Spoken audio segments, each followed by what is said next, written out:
Hello everyone, welcome to the doctorate compass. আমি doctor Nargis Akter.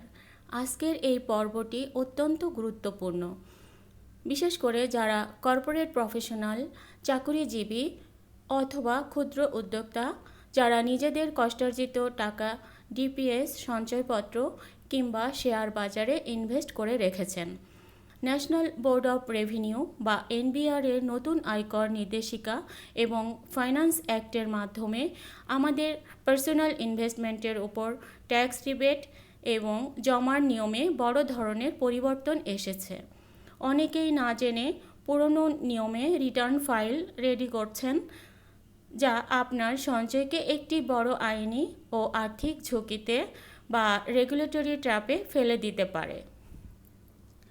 একজন financial strategist এবং FCMA হিসেবে আজ আমি আপনাকে দেখাবো কিভাবে নতুন নিয়মে আপনার পোর্টফোলিও সেফলি অডিট করবেন এবং ট্যাক্স ফাইলিংয়ের অদৃশ্য ফাঁদ থেকে আপনার সঞ্চয় রক্ষা করবেন। Number 1, the investment rebate cap. আগের নিয়মে আপনার মোট করযোগ্য আয়ের ওপর একটি নির্দিষ্ট সীমা পর্যন্ত 15% ট্যাক্স রিবেট বা কর রেয়াত পাওয়া যেত, কিন্তু নতুন কর আইনে এই রিবেটের সর্বোচ্চ সীমা কমিয়ে 10% করা হয়েছে। What does this mean for you?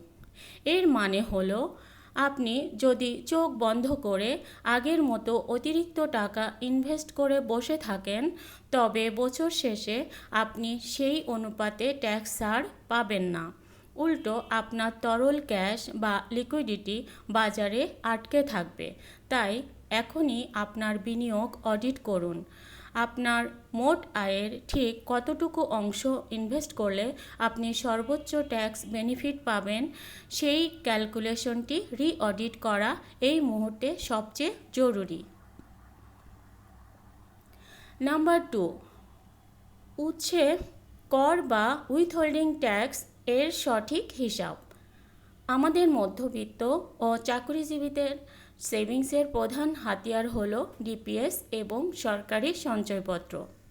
নতুন নিয়মে ব্যাংক এবং পোস্ট অফিস থেকে প্রাপ্ত প্রফিটের ওপর উৎসে কর বা উইথহোল্ডিং ট্যাক্স কাটার নিয়ম আরও কঠোর করা হয়েছে। বিশেষ করে যদি আপনার রিটার্ন জমার সঠিক প্রমাণ বা পিএসআর প্রুফ অফ সাবমিশন ব্যাংকে সাবমিট করা না থাকে, তবে আপনার অর্জিত মুনাফার ওপর অতিরিক্ত পেনাল্টি ট্যাক্স কেটে নেওয়া হবে। আপনার ইনভেস্টমেন্টে অডিটের দ্বিতীয় ধাপ হল আপনার প্রতিটি ব্যাংক অ্যাকাউন্ট এবং সঞ্চয়পত্রের ফাইলে আপনার আপডেটের ই-টিন এবং পিএসআর সঠিকভাবে লিঙ্ক করা আছে কিনা তা এখনই নিশ্চিত করা। নাম্বার 3, প্রুফ অফ সাবমিশন বা পিএসআর ট্র্যাপ। বর্তমান কর ব্যবস্থায় শুধুমাত্র ই-টিন থাকাই যথেষ্ট নয়।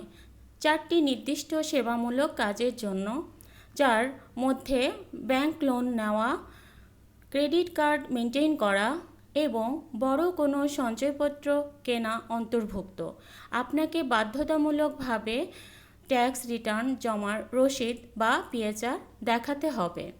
এখানেই বড় ট্র্যাপটি তৈরি হয়। অনেকে রিটার্ন জমা না দিয়ে শুধু খালি টিন সার্টিফিকেট দিয়ে ব্যাংক অ্যাকাউন্ট সচল রাখার চেষ্টা করেন। এনবিআর এর সেন্ট্রাল ডাটাবেজের সাথে ব্যাংকিং সিস্টেম অটোমেটেড হওয়ার কারণে সঠিক পিএসআর না থাকলে যে কোনো মুহূর্তে আপনার ব্যাংক অ্যাকাউন্ট সাময়িকভাবে অবরুদ্ধ বা ফ্রিজ হয়ে যেতে পারে। আপনার সঞ্চয়কে এই অনাকাঙ্ক্ষিত পরিস্থিতি থেকে বাঁচাতে সঠিক সময়ে রিটার্ন ফাইলিংয়ের কোনো বিকল্প নেই।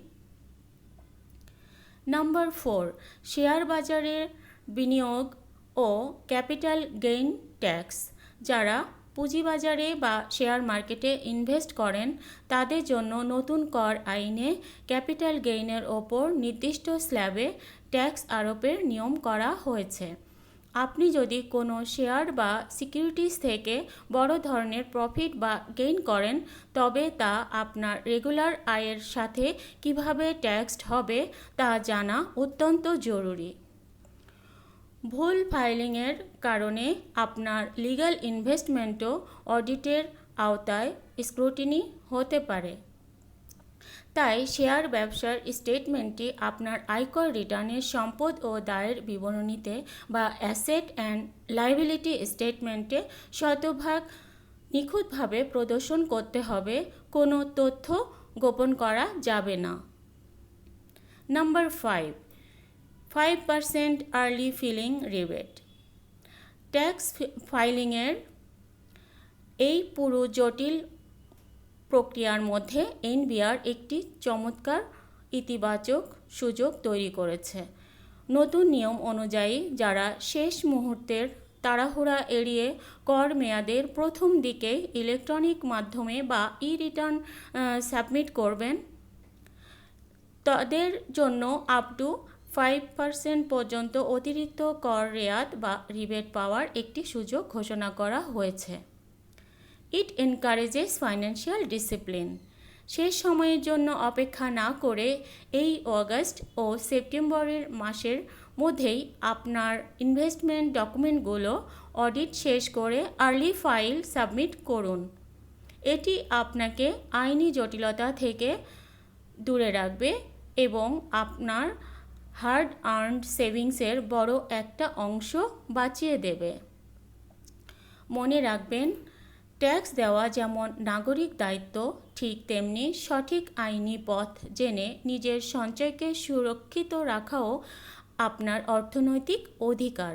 সঠিক ফাইন্যান্সিয়াল লিটারেসি বা আর্থিক জ্ঞানই পারে আপনার কষ্টার্জিত টাকাকে আইনি বর্ম দিয়ে আগলে রাখতে।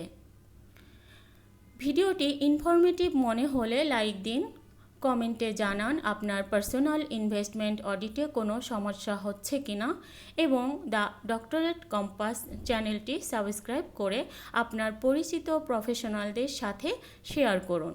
সবাই ভালো থাকবেন, আইন মেনে সুরক্ষিত থাকবেন। Thank you and take care.